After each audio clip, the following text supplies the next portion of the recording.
Tervetuloa UPI-uutisiin 3. toukokuuta 2025. Illan käsikirjoitus on, että ostetaan Pirkka-ukolle huora ja Taiga lähtee seuraavana päivänä. Pirkka-ukko on runkannut Airbnb-kämpän matolle. Puistossa ilman yösijaa juodaan jonkun tuntemattoman lahjoittamaa pirtua jonnejen kanssa.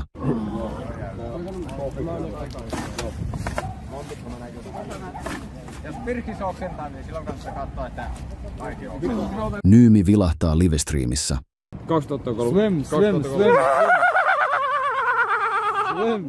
Taiga ja Pirkkis koittaa varata Green Star-hotellia, mutta Pirkka-ukolla on porttikielto jokaiseen Green Star-hotelliin. Pirkka-ukko ja Taiga sekoilee kahdestaan samaan aikaan, kun Upi ja Tessu ovat jonnejen kanssa narkkaamassa. Aamulla porukka on kuitenkin jälleen kasassa. Hotellilla suunnitellaan huoran tilaamista, mutta lopulta suunnitelmasta luovutaan.